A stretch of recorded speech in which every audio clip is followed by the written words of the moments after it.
Umaga o gabi? Umaga o gabi? Alas 7 ng umaga mga dreno. Pasok na tayo sa trabaho at dahil Biyernes, mas maganda yung araw ngayon mga dreno. Kasi nga huling araw ng trabaho. Pagkatapos weekend na naman mga dreno. Sabado at Linggo. As trabaho uli. Di ba? Good morning, good evening sa inyo mga dreno. Kung saan man kayong bahagi ng mundo. Lala. Extra cold ngayon mga dre. -7.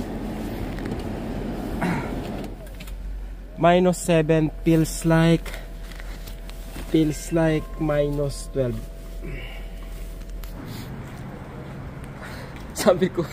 Sabi ko kay kabayan, ate ako ng ate.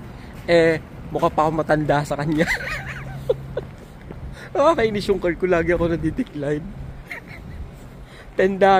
Pero magaling mga dre yung security ng card. Kasi nga, pag lagi mo siyang ginagamit, tapos ginagamit mo siya na tap, kumbaga, pag long enough na, minsan kailangan mo na siyang ipasok dun sa machine para mag-enter ka ng PIN code. Kaya okay din for security, di ba? Pagkatapos mga dre, eto nga, kasi nga, nagti-Tim Hortons na naman ako mga dre, kape. Ito nga yung sinasabi ko na somehow, kahit mahal yung beef, pero nakakatipid ako kasi nga, hindi ako bumibili ng kung ano-ano maliban dun sa kinakain ko mga dreno. Kahit may kamahalan yung beef, wala akong extra expenses pagdating sa ganyan, sa Tim Hortons, diba? O kaya sa McDonald's. Kaya parang somehow nakakatipid din ako. Tsaka mas healthy ng konti pag puro beef.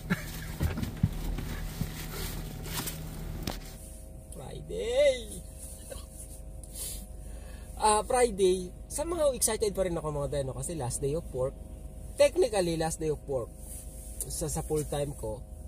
Sa ano naman kasi, sa part time, hindi ako masyadong pressure doon kasi nga, hawak ko yung oras ko mga dreno. Pwede ako mag-start anytime, pwede akong tumigil anytime. Unlike sa kung kukuha ko ng permanenteng second job, ayun, ibang usapan na yun mga dre, nakatali ka sa dalawang trabaho sa mahabang oras. Medyo ano na yun, nakakaburyong na yun. Etong ginagawa ko na pagpa-part-time, medyo manageable mga dre, kasi nga, kumbaga, ako yung boss ko diba, sa part-time ko. Kaya, okay lang sa akin. Mahirap yung dalawang boss diba? Dalawa yung boss mo, parehas nag-uutos sa'yo.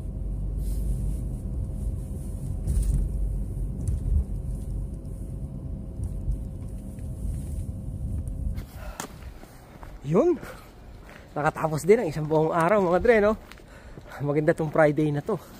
Kanina may event kami mga dre, yung concert ng mga bata. Naglagay kami ng 200 chairs, punong-puno mga dre, punong-puno yung maliit na gym.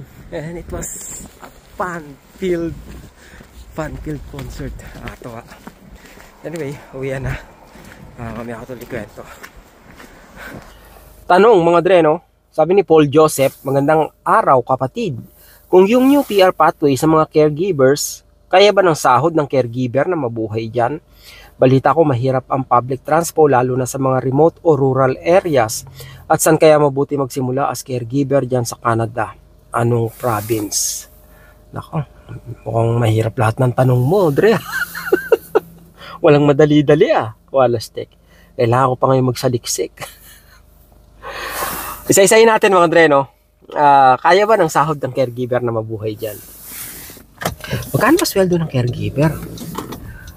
Titingnan ko nga mga dre, kung magkano yung average sweldo ng caregiver. But I think, naman, kayang-kaya naman ng caregiver, di ba?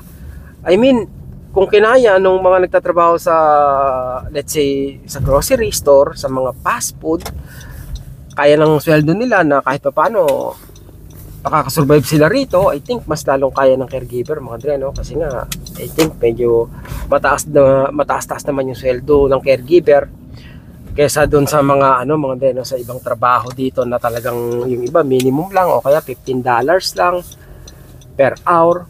Yun, nga yun di ba? Kumbaga, ang baba nun mga dre, $15, $16, parang sa standard ngayon, mababa na yun.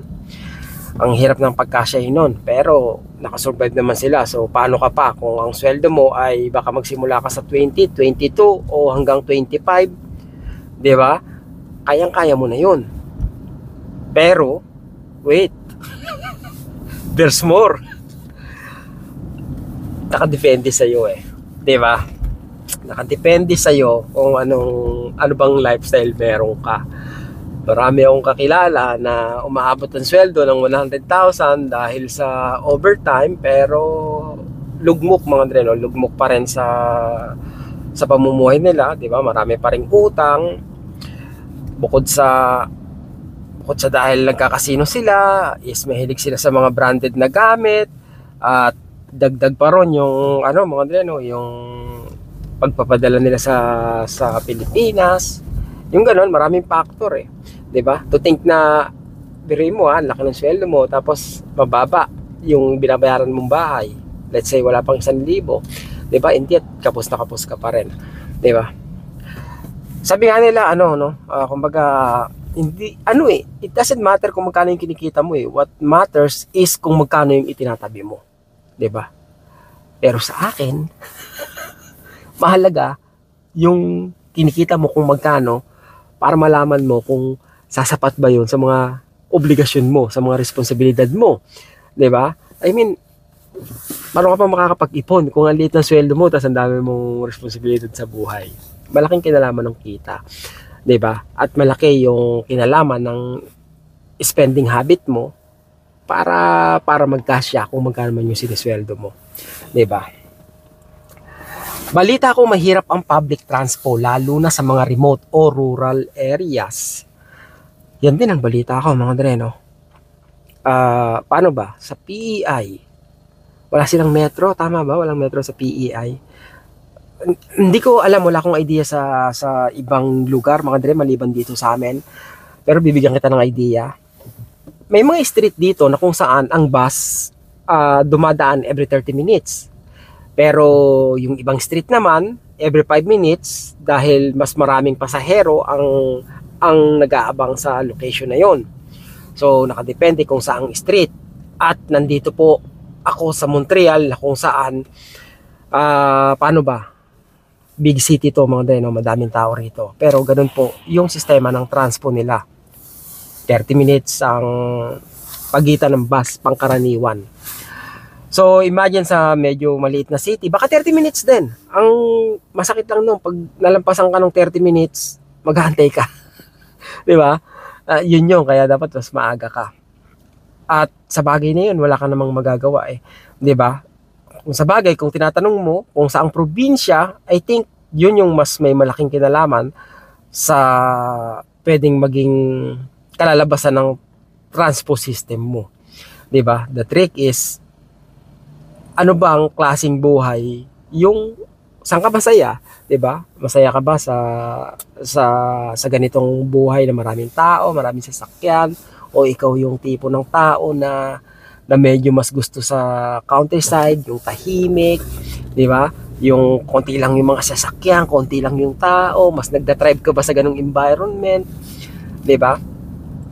Cost of living wise, hindi ko alam kung malaki ba yung kinalaman ng probinsya.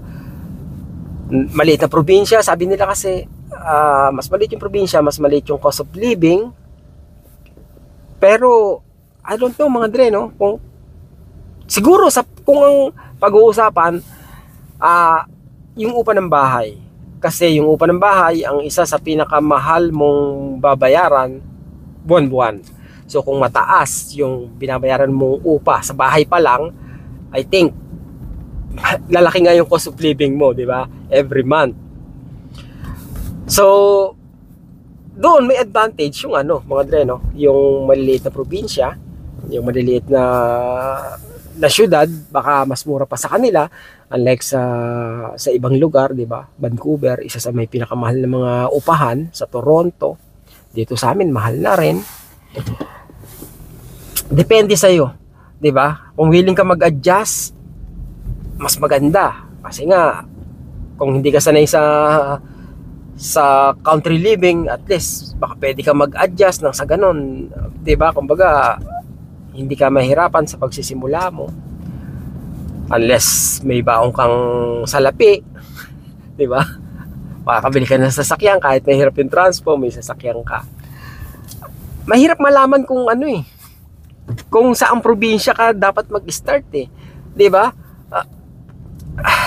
Paano ba? Ako mga dreno, siguro kung nung unang dumating ako rito sa Canada, nagsimula ako sa, let's say, somewhere in Alberta, let's say sa Brooks, kung saan maliit na probinsya. I think okay lang ako dun di ba?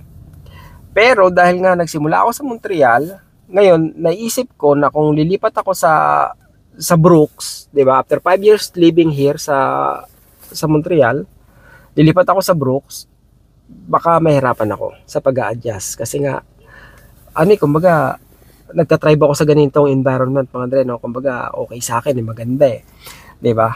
Gusto ko yung ganito na busy yung lugar mga Dre, no? Parang fast pace yung buhay. Kaya kung lilipat ako sa probinsyang maliit, baka ma-depress ako, di ba? Pero kung doon ako nagsimula at lilipat ako dito, alam niyo yung mga Dre, kasi may mga taong nagsabi na dahil nagsimula sila sa maliit na probinsya, nung pumunta sila sa Montreal, sabi nila, ayoko dito. Ang traffic, ang ingay, masyadong crowded. Kaya okay na ako dun sa amin. Na kahit bumiyahe ako ng 1 oras at kalahati para lang makapunta sa mall, okay lang. At least, sa ganung paraan, nakakatipid din daw sila mga dreno kasi konti daw yung temptation. Kumbaga, kung may gusto kang bilhin, gusto kong bumili ng bagong damit maiisip mo, 1 kalahating oras, papunta pa lang. Wag na, pwede na tong luma. Eto na muna. Yung gano'n, no? Tapos, paano ba? Dito, ang daming kainan, mga Dre, no? Paglabas mo ng bahay, pwede mong lakarin, Mga kainan dito, talagang magkakadikit lang, no? So, dagdag din daw sa temptation yun, Kaya dagdag gastos, Di ba? Pero disiplina lang talaga. Yun ang susi mo, Nakadepende lang talaga kung anong lifestyle yung gusto mo, kung saan ka magta-tribe, 'di ba? Kahit sinong tanungin mo, pwedeng sabihin nila na dito okay dito sa amin, 'di ba? Tanungin mo si Mark Carino, sasabihin niya maganda rito sa amin, 'di ba? Mura pa yung cost of living. Tanungin mo si Ina sa Windsor, sa Toronto, sasabihin niya, dito maganda, tahimik dito, 'di ba? Tsaka hindi magulo. Yung ganon, maganda yung community, malinis, hindi masyadong malamig. Tanungin mo ko, dito maganda rito kasi accessible ka sa lahat ng bagay, di ba? Kay Mark sasabihin niya, maganda rito, kaya lang, dapat, kumbaga, matiisin ka sa lamig kasi minus 45 kami rito. Yung ganon, di ba? So, anong mas piniprepare mong buhay? Nasa sayo talaga, di ba? Ikaw yung makakasagot Ako, wala naman akong idea sa ibang lugar maliban dito mga Dre, no? Kung nakarating man ako let's say sa Calgary, nakarating man ako sa Toronto, hindi ko nasubukang tumira ng mahabang panahon para makapagbigay ng sapat na input para alam mo yun, makumbinsi ka o makaapekto sa magiging decision mo. 'Di ba? I think kung saan ka may kakilala, baka yun ang safest bet kasi yung iba ganun mga Dre, no? Kung saan sila may kakilala, especially kung may maliliit kang bata, minsan doon sila lumilipat kasi nga baka minsan kailangan nilang favor, no? Yung alam niyo yun, hindi mo alam kung kailan mo kakailanganin yung taong kilala mo o kapitbahay mo na baka pwedeng bilhin ko muna yung anak ko, yung ganun mga Dre, no? So yung iba minsan pinipili yung lugar na kung saan meron silang kakilala, 'di ba? Ganun ang sistema. Tsaka at least doon hindi ka na mahihirapang makisama kasi nga may kapitbahay ka na, di ba? May magsasama na sa iyo sa mga grocery pag mamimili ka, o pwede ka na sumabit muna sa kanila pansamantala, di ba? Kasi ang hirap pag magsisimula ka na ikaw lang, kayo lang, parang saan yung ganito, saan yung ganyan, di ba? Hindi naman sa dinidiscourage kita, doable, marami nang gumawa ng ganyan na pumunta sila sa ibang probinsya, wala silang kakilala, di ba? It's just kumbaga it takes time para maka-adjust sila sa lugar na yon. Pero awa ng Diyos, di ba? Ngayon kabisado na nila, ayaw na nilang umalis doon. Yung courage lang di ba? Anyway, kaya mo yan, di ba? Kahit saan maging desisyon mo, wala ka naman ibang choice, no? I think alam mo naman yung pupuntahan mo pag sa maliit na probinsya, di ba? Country living, oh. So, you'll never go wrong. I hope. Di ba?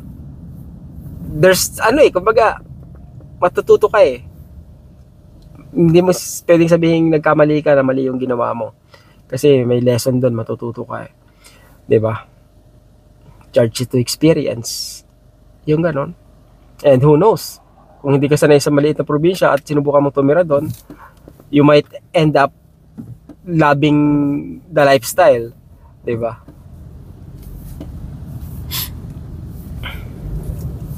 Ako, sabi ko talaga dati, kung lilipat ako ng Canada, sa BC talaga. Diba? Kasi kahit saan ako lumipat ng Canada, parang malamig eh. BC is the only place na hindi kasing brutal ang weather na kagaya ng sa Alberta or dito sa Quebec, mga dreno. Maganda sa BC, kahit sabi ko okay lang madalas yung ulan, basta wala masyadong snow. Malamig na, makapal pa yung snow, medyo challenging eh, di ba? Kaya sabi ko kung lilipat talaga ako sa BC talaga sana. Andito ako sa Winners, mga dreno, sa Dicari Square, kung saan kami nagpa-vaccine dati ng COVID, mga dreno. Dito yon. Dito tayo sa Winners. Kailan ko lang uli nalaman na may Winners pala rito. Nakausap ko sila Kabayan, mga dreno. Kabayan, Montreal. Mag-window shopping lang ako dahil wala akong magawa. Friday ngayon. Uy, pambihira. Oh. Pangarap ko rin to dati, mga dreno. Pag jacket ng Levi's, oh. Akala ko $50 dito, di ba? Mahal kaya na ito dati. Hindi ko alam kung mahal dati o talagang wala lang akong pambili. Kaya kahit magkano yung presyo, mahal pa rin eh. Di ba?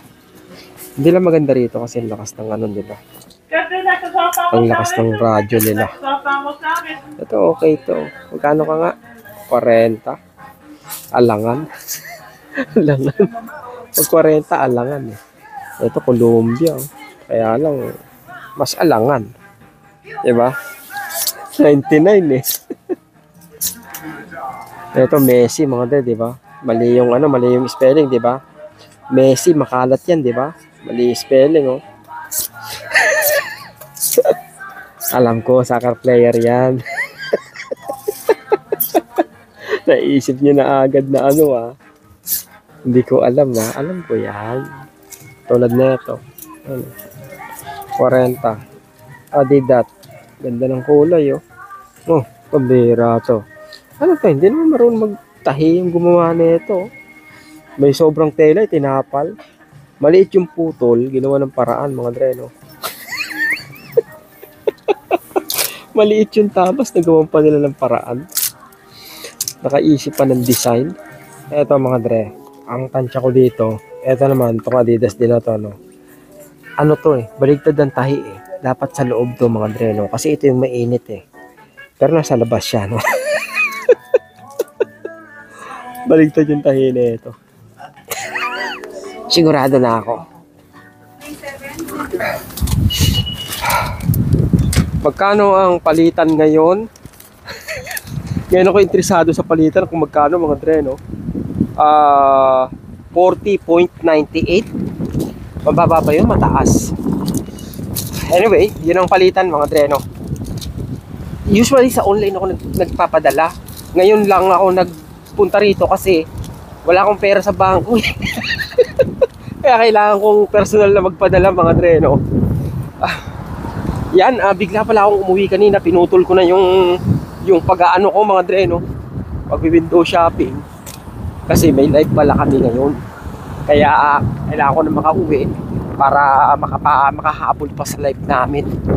Napakadilim na, mga dre, pero ano pa lang yan. Anong oras na? 5:36, mga dre, Friday! Yes! Buti na lang Friday! Lamig!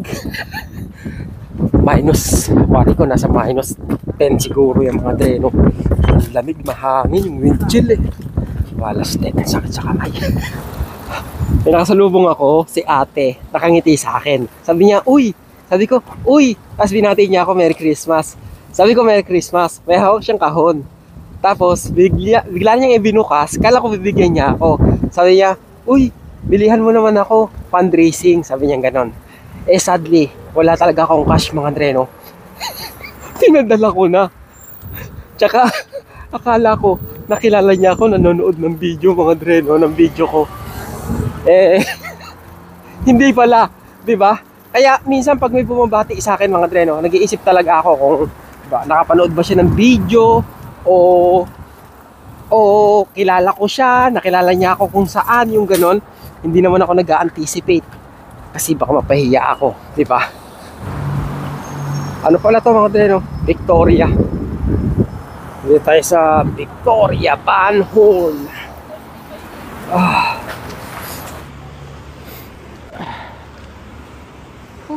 Lamig. Grabe. Ang sakit sa kamay. Si Meta yan, mga Dre, no? Ano bang weather ngayon? Tingnan nga natin, -6. Feels like what? Feels like -9. Yun. Oh gosh. Pag mga ganito, ang sakit na pala sa kamay nito. Parang puputok yung dulo ng daliri mo. Yung wala kang gloves.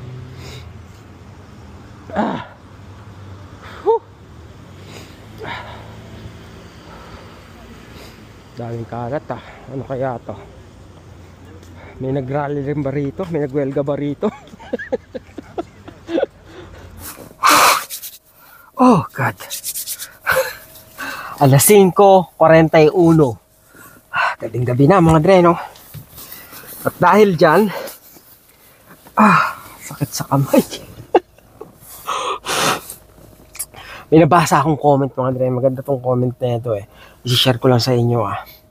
Dre, sabi mo wala kang hangad yumaman. Eh bakit ka nataya ng loto? Sabi niya ganon, mga Dre, no?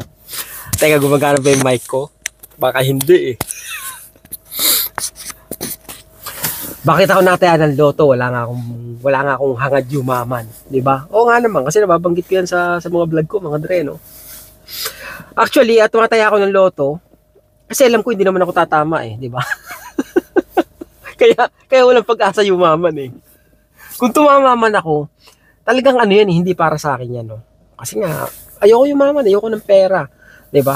So, ang gagawin ko diyan, ipapamigay ko yan sa mga kamag-anak ko, mga Dre, no?